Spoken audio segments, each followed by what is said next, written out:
Hello my dear friends, you're in the Military Summary channel, and this video we're going to discuss the most important events that took place during the previous 12 hours. We have lots of very interesting updates, so let's start.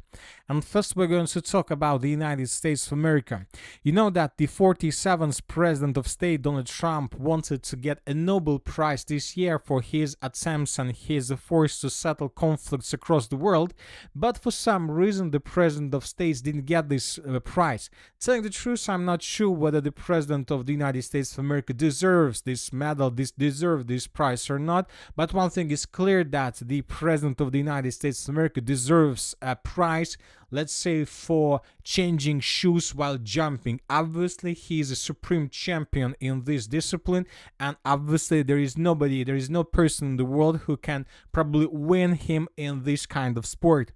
So I would like to remind you that yesterday the President of Ukraine, Zelensky, came to the United States of America, and the President of Ukraine, Zelensky, planned to have a meeting with Trump. And according to information we had yesterday, the President of the United States of America would provide Ukraine Tomahawk missiles. So that was the plan of Zelensky, at least yesterday in the morning. But later in the evening, everything changed.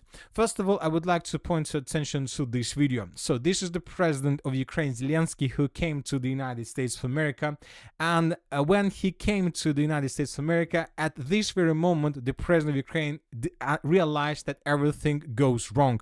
You need to understand that if a person comes to the United States of America, and if this person will get Tomahawk missiles for some purposes, especially to attack deep inside of the territory of the Russian Federation, obviously this person would be met by probably the President of the United States of America, or at least by Vice President or something like this. In this video, we can see how Zelensky came to the United States of America, and he was met by chief of his office, Andriy Yermak, by some Ukrainian delegation, and would like to point to attention, by pilots of his own plane. So as you can see, nobody from the US authorities met Zelensky during this visit, and obviously Zelensky at this very moment understood that everything went wrong. So what went wrong? Let's discuss this in details. Right exactly when Zelensky came to the United States of America, when he stand on the surface of the United States of America, the President Trump made his first statement. He published his, this article in his social networks, telling us that he was speaking to President Putin right now. The conversation is ongoing, a lengthy one, and I will report the content, as will President Putin, at its conclusion. Thank you for your attention to this matter. And several hours later, the President of the United States of America made another statement. This time, the statement is much bigger, as you can see, and he shared with us his ideas and his understanding of a conversation that took place between him and Putin.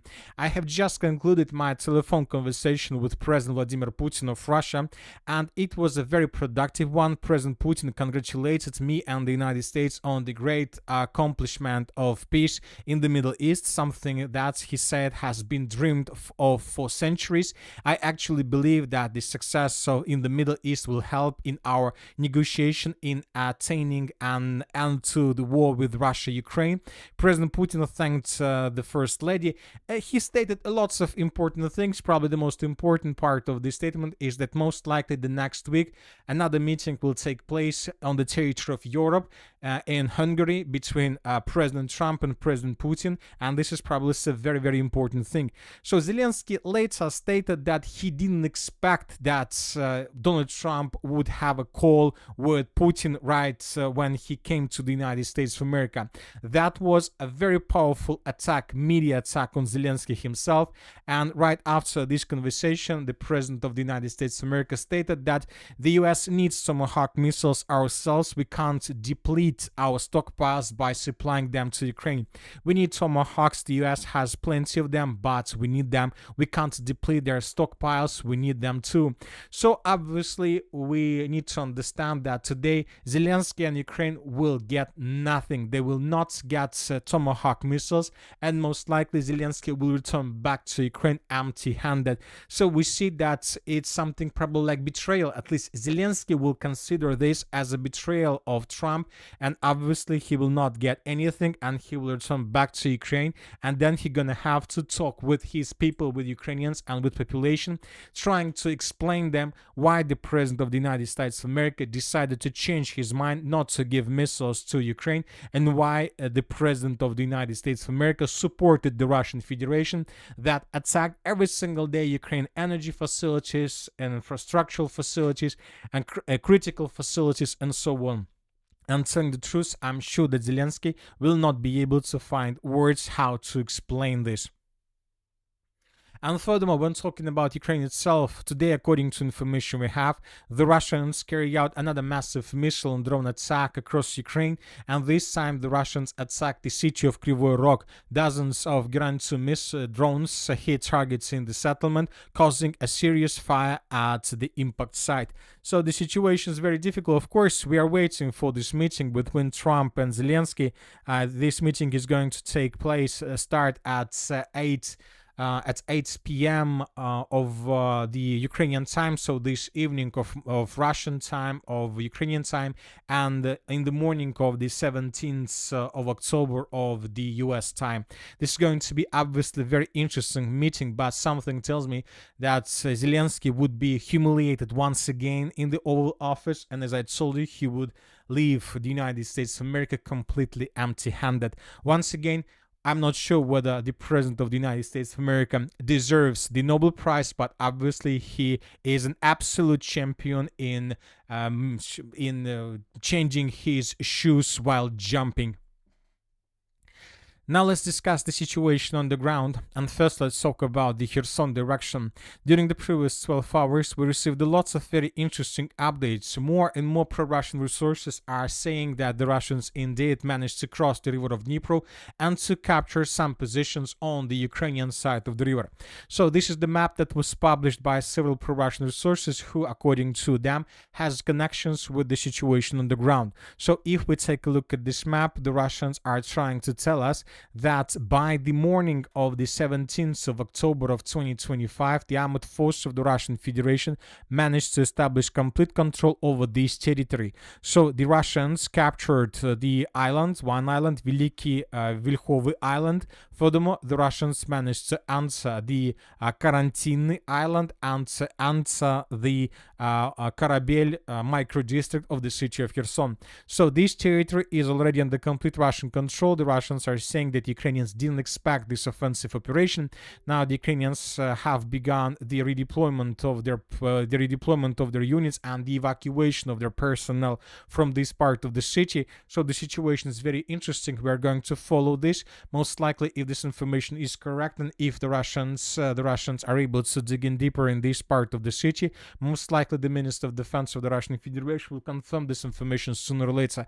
We believe that the Minister of Defense hasn't confirmed this information yet because they still have some doubts whether the Russians are able to capture this entire micro-district. But once again, if this is true, obviously this is the beginning of the biggest battle for the city of Kherson.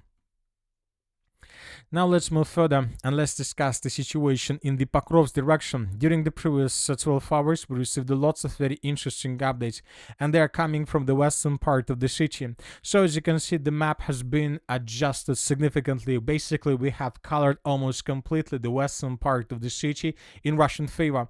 So this is the situation once again by the end of the 16th of October. During the previous night, we received one video that confirms Russian control over the western part, and based on this video, we have adjusted the map. So this is the video I'm talking about, and here we can see how Ukrainians of 68th Jaeger Brigade were attacking Russian positions on the territory of the city of Pokrovsk in its western part. We have lots of episodes how Ukrainians were attacking Russian positions, and these buildings and these constructions were geolocated on the territory of the city. So this is exactly the buildings that were attacked by Ukrainians, and based on this video we came to the conclusion that these buildings were captured captured by Russia. So that is why we have adjusted the western part. So this is very important video that confirms the statements and adjustments and corrections of different maps that were provided recently by different mappers, which is very important. And now we see that indeed the situation in the city of Pokrovsk is critical, and most likely the Ukrainians will not be able to hold their positions for a very long period of time. Furthermore, if Zelensky don't get missiles today, most likely the city of Pokrovsk would be abandoned, obviously within the next several weeks, by Ukrainians, of course. Now let's move further and let's discuss the situation in the city of Konstantinovka. And here we can see the same story, very difficult and probably a very critical situation for the armored forces of Ukraine. The Russians continue bombing and attacking the settlement, especially its southeastern part, with missiles and bombs and drones, of course, with the purpose to force the Ukrainians to fall back from this territory. And this is not the most important update. The most important is that the Russians, as a result of offensive operation, managed to answer the southeastern part of the city of Konstantinovka itself. Let's compare the map between the dates. So this is the situation by the end of the 16th of October of 2025, and this is the situation by the beginning of the 17th of October. So all these territories were captured by Russian forces, and we have geolocations that confirm this. So this is very important, and I would like to remind you that we haven't been receiving almost anything from this area for the previous 10 days or so, and we were, if you remember, I pointed your attention that something is happening. We don't have any information, so most likely something is going to happen in coming days, and it happened. So this is the first video that was published by pro-Ukraine resources of 104th Territory Defense Brigade. Here we can see how Ukrainians were attacking Russians with FPV drones in the southeastern part of the city of Konstantinovka. There are lots of episodes of Ukrainian FPV drone attacks, and one of the episodes was geolocated exactly in this point. Based on this video, we came to the conclusion that the Russians captured these facilities. Furthermore, we had another video also during the previous night published by pro-Ukraine resources. Here we can see the same story. Ukrainians were attacking Russian positions with FPV drones. So these facilities, this construction was damaged. As you can see, there are walls. You can find these walls on the map. So geolocation is this geolocation is 100% correct. And this video, another proof that the Russians captured this territory. So we see that the Russians have begun the battle for the city of Konstantinovka itself. Most likely this video was made probably a week or up to a week ago, so which means that most likely the Russians managed to get even deeper inside of the territory of the city of Konstantinovka, and most likely the clashes are already taking place, maybe for this intersection of railways and the regular road M32. So this is the situation in this area. Now let's move further and let's talk about the city of Kupiansk. The situation is very critical for the armored forces of Ukraine. Today, several pro-Russian resources reported that the armored forces of the Russian Federation, as a result of offensive operation, managed to capture completely the western and the northwestern parts of the city of Kupiansk. So this huge micro-district along the railway station was captured by Russia. Ukrainians were forced to fall back, and it seems that this is a final turning moment in the battle for the city of Kupiansk. Now the Russians have a very strong positions in this area. Ukrainians will never be able to recapture the western part of the city of Kupiansk. Now the Russians will dig in deeper. They will secure the area. They will bring additional forces, and sooner or later the battle for the eastern bank of the river of Oskol will begin, and most likely Ukrainians will not show huge resistance to the armored force of the Russian Federation. Basically, they don't have possibilities to do this because Ukrainians on the eastern bank of the river of Oskol can get supply and support just using drones. But the situation is that in 2025 you have not just drones for supply and support and for attacks. You have drones that are something like anti-drones. They can destroy drones of your opponent, which means that the Russians also try to control the air roads, air supply roads as well. As soon as they see another drone flying in the direction of Ukraine positions, they try to destroy it as soon as possible with just a regular drone. So the city of Kupiansk, now we believe we can start the countdown. And that's it for the short video. Military Summary channel reminds you, we condemn any violence in the world. Thank you for your watching. Subscribe to my channel, put your likes, join my Patreon, and have a good day. Bye bye.